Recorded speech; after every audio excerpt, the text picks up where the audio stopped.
So 1131b, and today we are trying to implement and show that we really understood the new things learned lastly by John Appleton and also by the help of Pete Green. Fantastic help. I seem to have understood now what the crosses and the X's means, and they have to do with that there are splits in the body, and these are, I think, bestly illustrated with this one. Maybe this one.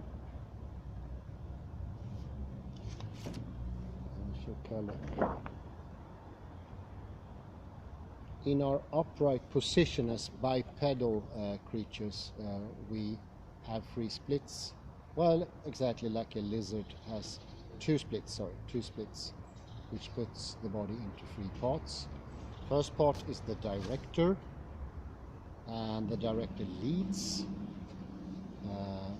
for many good reasons. Here is where we have the sensory organs: eyes, nose, mouth, ears, and the director is the most important. And we have already tried to delineate where it goes, and Kalle volunteered to be painted on. And let's see here if I can do the head. We start here for the director.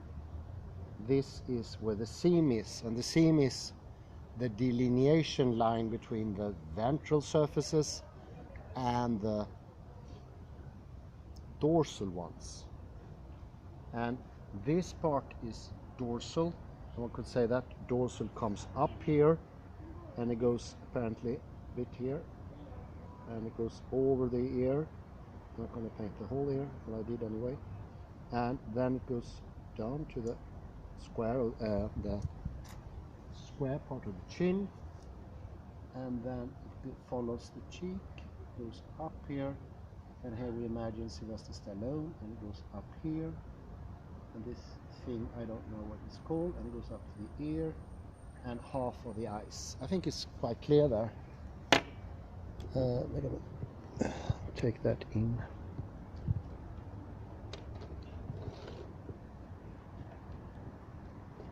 So this is the seam, and you can see how it delineates what is below and including the ear is the ventral.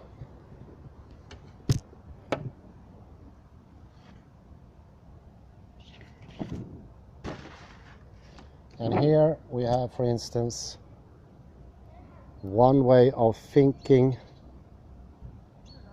how this sort of goes into the wave is to think that the tail goes upward, or let's say goes upward, and the trout or the snout goes upward as well in this green one.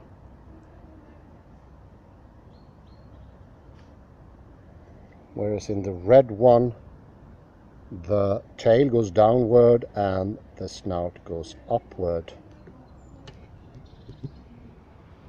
That would mean an upward movement going up from here, including a sort of an elongated mouthpiece, including the senses going out, out, up, up, up. And this makes for this rather strange thing here, how it extends outwards. For instance, in this one, you see the eyes are following me because half of the eyes are ventral. And you see that you have the ventral black surfaces here, and it goes out and upwards. And it's very important, I understood, to be able to bring those minute details. That's why I do this on the face here, so it becomes exceedingly clear.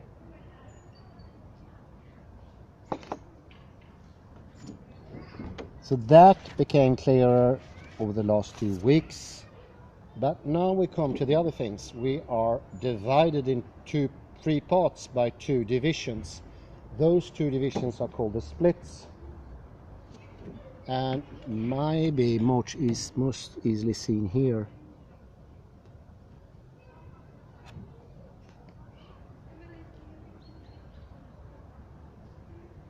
And there is a rudder, there is a motor, and there is a director segment.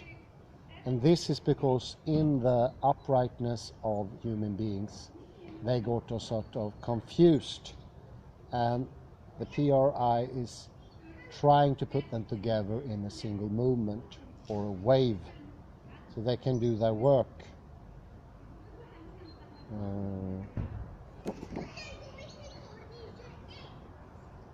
So this putting together of a human being can be depicted like that. That's the tail of the fish, that's the middle part of the fish, and that is the head of the fish. So for some reason the head and the tail remains to be horizontal, and the only vertical thing is the motor part, the midriff, so to speak, the trunk.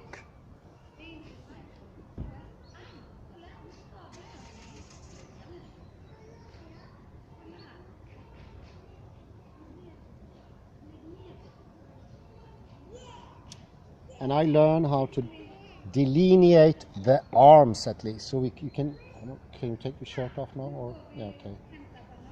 So I will delineate his arms both in two ways. If you let your left arm hang down, let's see if I can get the whole arm into vision here.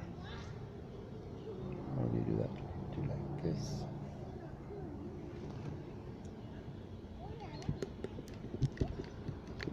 Yeah, I learned how to do this now. It took me a while. So we continue this theme, and you can let the arm loose for a while, and I'll see you need to have it a bit like that for a while, and then I think it's a bit like this. I'm not perfectly sure, and that the seam goes down here and it goes all the way here, so, sort of. And if you turn your arm a little bit to the right, not much, just a little to the right, a little bit more, thank you. And here we have the seam on the other side. So the seam are on two sides. Now I will do the split, and the split is where you split the director. You can have a look here. The director to the motor, that split you can also see here, and that is a new thing, and oddly enough it goes right on the arm, it goes down to the middle finger, and on the middle finger it meets the seam, and in this meeting point there could either be a cross or an X. The X means that there is a stop, and the cross means it's an opening. And I think, yes, it doesn't make any sense otherwise. Now you turn your arm 90 degrees left. Yes. And I think it goes, yeah, it does. Yes, it goes up here. So here it goes up, and then I don't really know from the illustrations here where it goes. But at least I got one deviation clear. So this is the ventral black part? Well, that's the, yes. Yes. You could put some extra black here. No, because we have to see this one. This is the split. Okay. The split is what? This is the split. And here you have, and I think we can see both the split and the ventral dorsal part on these. These being ventral, and the split, I think it goes, there's one, and here is the, this is the line I made. Yes, the blue one in that picture. Yeah, the blue one. So it's a total of 4 lines on the outside of the arm, but inside it's just 2. And they meet here at the middle finger, and here one should imagine a cross instead of an X. And a cross means I think it means that the two lanes goes over each other and make a cross. Andrews cross. Yeah, Andrews cross. That's perfect. Andrews cross. Whereas an X means that that line doesn't go over the other line. An X is a stop. And it took me 2.5 years, I think. Now I understand it. Thank you very much. It's very helpful. Yes, a cross. I think John Appleton actually saw that as an actual cross in some after some years. So that's another story. Like a Roman cross. Yeah, something like that. An Irish cross, Roman cross with equal lengths. No, if it's equal length, it's called Greek cross. Yeah, but Irish too. Irish is also equal lengths. Okay. Irish is like this. Mm-hmm. But open up with crosses and closing off with X's. And mind you, here you can see how these go in the body. Mm-hmm. And this is a reverse, this is from the upside. Mm-hmm. I think that could make it a little clearer. Now I'm just going to chance, because this is too difficult for me. I think this illustration can help. And it means something like, I think it goes over the chest. This is my guess. This is how it looks here. Okay, I could turn. Yeah, you can turn. I can take the back instead. Ah, okay, like this. Yeah, I think it is like this. I think this is how it goes. No, don't do anything. I can move the camera instead. But leave your arms there. Yes, I think this is how it is. Yes, very good. Wow. And then you turn around. And I think this is correct. But I don't know. I think it has to go all the way there. No, it becomes more correct. This I see. Yes. I think I got it now. I think you have to heighten the camera. I think it's too low. Yeah, I will do that in a sec.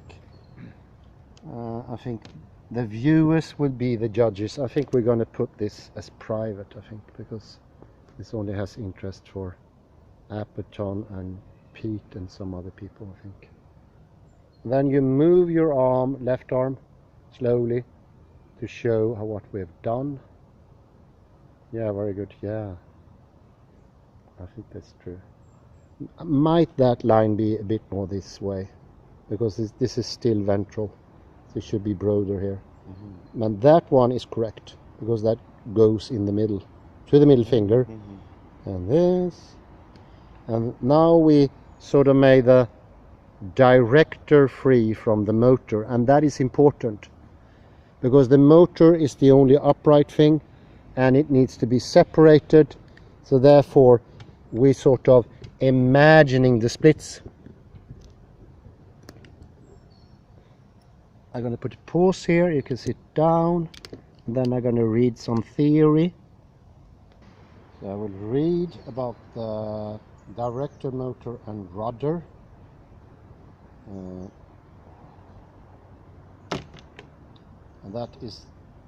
those are the three basic segments. To imagine these functional divisions on your own body, begin with noting where the two basic separations of the body are on the human model to the right. The upper split is at the very base of the neck. It's the seventh vertebrate. Yes, I remember. It goes all off here. Seventh vertebrate. Yes. Now I remember. So you have the atlanto-occipital, and then you count 1, 2, 3, 4, 5, 6, 7 is probably a bit up there.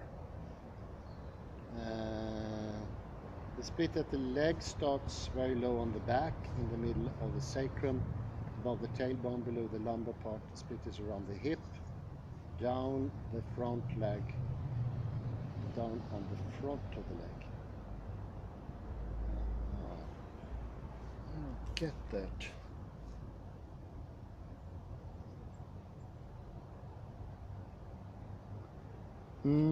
You put your left foot front.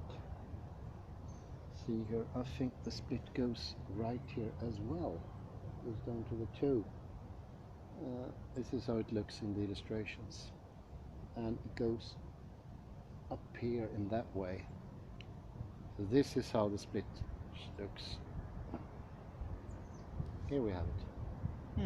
In the middle there. Yeah, that makes more sense actually. Really? That's there. It's 3 parts of the body that needs to be seen as flowing freely. What is the reason for that? Well, if this is stiff, can you see this one? Yes. If it doesn't split here, it cannot move. The movement is coming from the splits. So be able to go down with the head and up with the tail and vice versa, it needs to be splits here, otherwise it's completely stable, homogeneous. This is why we have legs, this is why fishes have fins. They are the extensions of the splits. Have you seen, you can compare it to a piece of wood. A wood cannot move. Why can an animal move? Well, it has splits. And that first one goes in one direction, and then all of a sudden. Pete has a very brilliant illustration, easy to see. But this one is very hard for that one to move. It's just unsplittable. But as soon as you have, for instance, a piece of paper, you put in 2 splits here. I'll be careful not to put in 3. Very, very hard. This will make a sort of primitive movement. Yes, yes. Where hold that, you see the illustrations are very important. This one will be completely rock solid. There can be no movement there. And Pete has excellent illustrations of that. I should have shown them. Now I understand why the illustrations are very good. It's very hard to theoretically explain. But the movement comes from the splits, and the dorsal ventral are not splits, but their working are more of the dorsal being the expansive part, and it's important because it used to be the one directed toward the sun, to the sky, to the air, and it doesn't bear any weight, whereas the black one, and I can do that also. Here is simpler. I already know that this is where the difference between dorsal and ventral goes. I'm not going to do on the other side, but so see, it's rather similar as happens to the arms. There are 4 lines, and the cross will be on the middle toe here. That one. There you can put in the St. George cross, or what did you call it? St. Andrew. St. Andrew's cross. So, and it's very interesting. This is why it made it so complicated to understand. I didn't get it from the beginning. The dorsal ventral had one purpose, being up and down, whereas the splits has to do with movement. And since I didn't understand movement, I did not understand the wave, and then I couldn't understand the personality types. I wouldn't dream to go into the personality types now, but they can only be understood as long as you understand the wave. So it needs, I think the understanding needs to come in that order, but that's my guess. I think Pete, you are the more didactic person here. I think that's enough. I think that was a good work. Thank you very much, Kalle. Thank me for. I hope it wasn't a permanent marker. Thank you for whoever listened. Bye bye for now.